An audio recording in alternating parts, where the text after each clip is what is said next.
Okay. Question number 3. Let's just get this out of the way.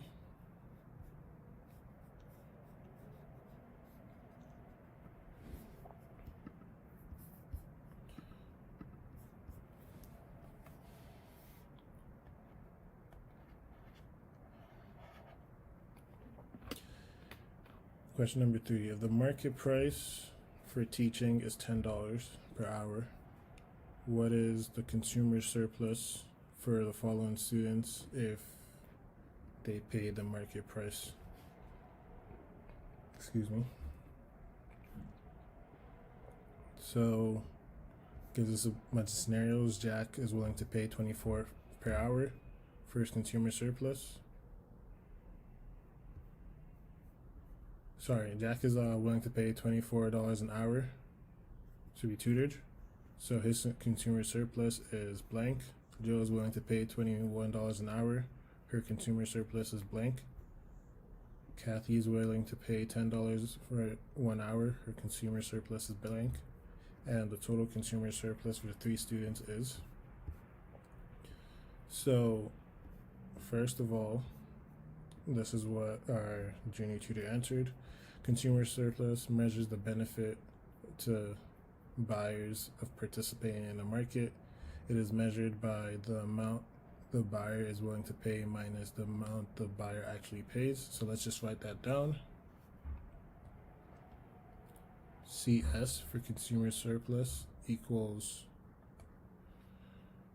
we'll say, willingness to pay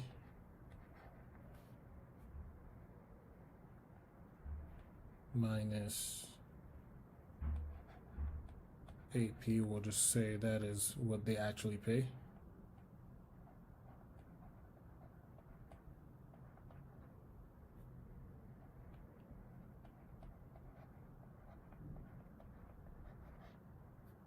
Let's fix this up.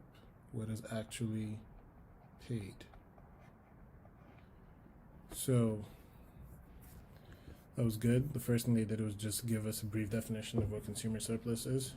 In this case, the individual purchases the consumer surplus is the difference between the willingness to pay, as shown on the demand curve, and the market price for the market. The total consumer surplus is the area below the demand curve and above the equilibrium price, beginning from the y-axis to the quantity purchased. Okay, we could draw the graph after, but let's just see how they calculate this. So Jack, his consumer surplus would be 24, which is his willingness to pay, minus 10, which equals 14. Jill, her consumer surplus was 21 minus 10, which is 11. So 21 was her willingness to pay, 10 was the market price, or what she actually paid. C, for Kathy, she has no consumer surplus because her willingness to pay is exactly the market price. And the total consumer surplus would be 25, which is just 14 plus 11. So let's try to draw this on a graph now.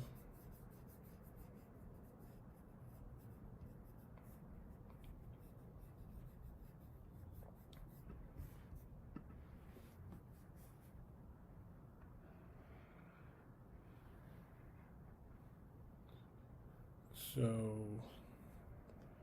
call this price, and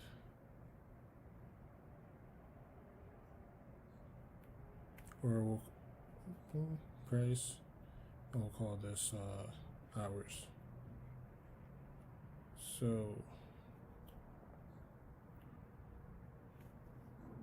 price for 1 hour is $10.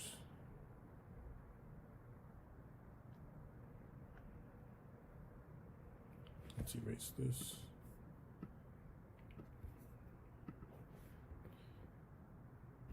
Actually, I think price should go on the bottom. Call this the hours.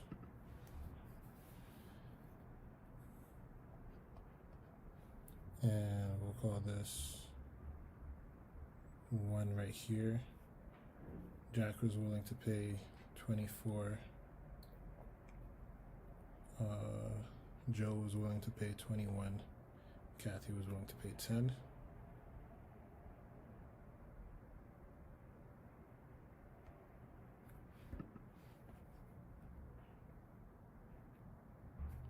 And what they all actually paid was,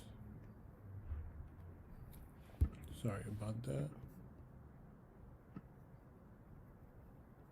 So here they would be in,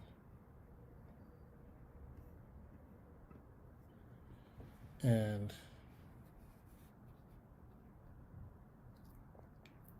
if Joe had paid it, this would have been her demand curve right here. And if Jack paid 10, this would have been his demand curve right here.